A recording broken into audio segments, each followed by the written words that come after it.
Ito ang bago nating gulong from Corsa Motorcycle Tires. At tuturuan ko kayo ngayon kung ano ang mga pwede ninyong gawin at kung ano ang ginagawa ko sa pagbe-break in ng bagong gulong. Let's go!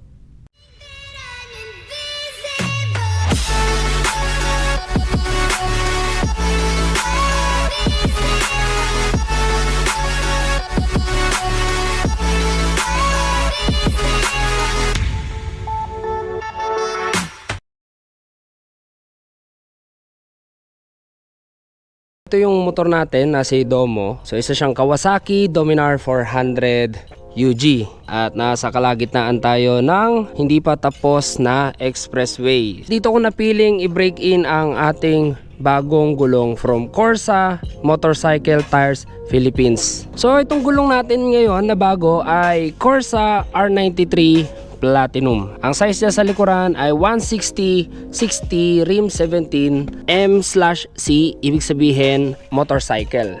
For motorcycle siya. At dito naman sa harapan 120/60 rim 17. So oversized tayo ng gulong. Sa mga nakakaalam, ang stock size ng gulong ni Domo ay 150 sa likuran at 110 sa harapan. Since na itong R93 ay semi-race tire, okay lang na mag-oversize tire tayo para mayroon siyang extra grip sa daan. So ayan, sinubukan ko na rin kanina ito. Ayan, medyo nasa kalahati na tayo, no? Napapakalahati na natin. Kaya na nating abutin halos yung number 3. Konti na lang, gagaling na tayo sa pagbabanking, guys. 2 weeks ago, tinanggap natin itong bagong gulong na to from Corsa. And ngayon, bago natin siyang tuluyang gamitin sa ating mga adventure, sa ating mga travel, like pupunta tayo ng Buskalan, tuturuan ko kayo ng mga possible ways na pagbe-break in ng bagong gulong. Marami kasi kayong pwedeng gawin, depende sa trip nyo. Unang-una, kung ayaw nyo patakbuhin ng motor nyo at kung meron naman kayong paddock stand, pwede nyo siyang gamitan ng liha, no? So steady nyo lang siya sa first gear and then lihain nyo lang. Kasi ang mga bagong gulong, meron pang tinatawag na protective coat yan, ano? Or wax. Ibig sabihin, pag bago ang gulong, wala pa agad sa pinakaibabaw na surface niya yung pinaka-performance ng gulong. Kailangan muna natin siyang putpurin ng about 5%, ganyan, or 10%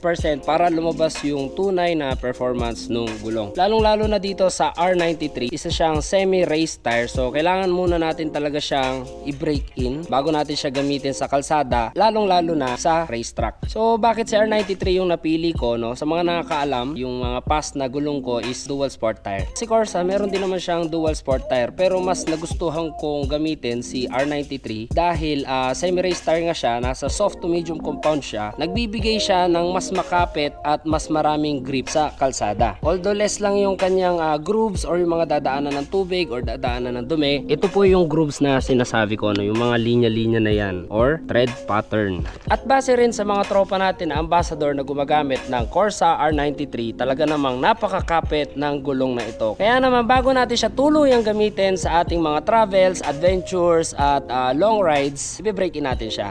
So ako napili ko rito sa Silex mag-break in dahil ganito yung gagawin natin, ano. Pwede tayong mag-stretch or mag-banking, ganyan, figures of 8 para makuha talaga natin yung gitna hanggang magkabilang gilid ng gulong. Kagaya nito kanina, nag-figures of 8 na ako, pero kulang yan dahil ang gulong usually bine-break in yan ng 500 or almost 500 kilometers. Okay, so andito na tayo ngayon sa malawak na part ng hindi nagagamit na Silex. So ito po yan. Ayan. At ngayon ay i-attempt nating mag figures of 8 or mag banking dito, magsi-circles, ganyan. So aside sa pagbe-break in ng gulong, may enhance na rin yung ating skills in terms of cornering, ganyan. Yan. So pwede nyo naman to gawin ng kahit ilang beses. Yan. So kung nakatatakot kayong may taob ang motor ninyo, pwede naman kayong bumalik sa pagliliha ng gulong, ano, or i-ride nyo na lang yung inyong motor, ganyan. So dito kasi sa ginagawa ko na to, no, aside sa i-breakin natin yung gulong, may enhance din yung ating cornering skills, pati na rin yung throttle control. Ayan, ganyan lang, circle lang tayo. So yung pressure nga pala ng gulong natin na gamit dito is hindi siya totally matigas at hindi rin siya sobrang lambot. So ang gamit natin ngayon sa likod na pressure ay 25 at sa harapan ay 21. Yan, pwede rin kayo magpaganito ganito, gewang-gewang, ganyan. Yan, practice banking lang ano. Or pwede rin namang i-speed up ninyo, ganyan. Para ma-practice nyo mabuti ang cornering, para mas maihiga ninyo ang motor, mas maabot nyo yung pinakadulo ng gulong before yung sidewall. Yan guys, at yan lang ang vlog natin para sa break-in ng bago nating gulong. Yan, so maraming salamat kay Corsa Motorcycle Tires Philippines para sa napakagandang gulong, napakakapit. Talagang nakakapagpa-enhance ng skills ano.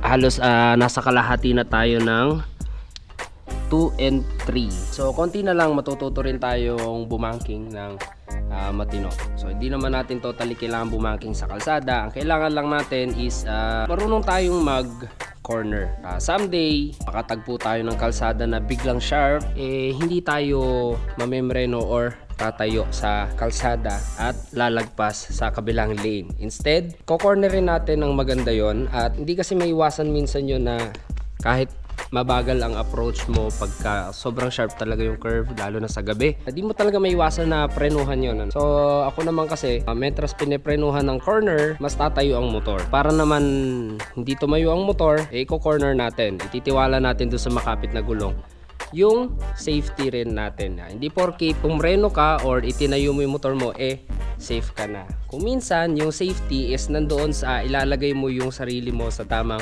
kalsada kahit gaano pa ka-steep ang curve. Yun, so yun lang ang vlog natin for today guys, at kung nagustuhan niyo yung ating vlog, please like, comment, share, and subscribe, and hit the bell notification para updated kayo pag may bago tayong video. At bago natin tapusin ang video, maraming salamat sa Corsa Motorcycle Tires Philippines.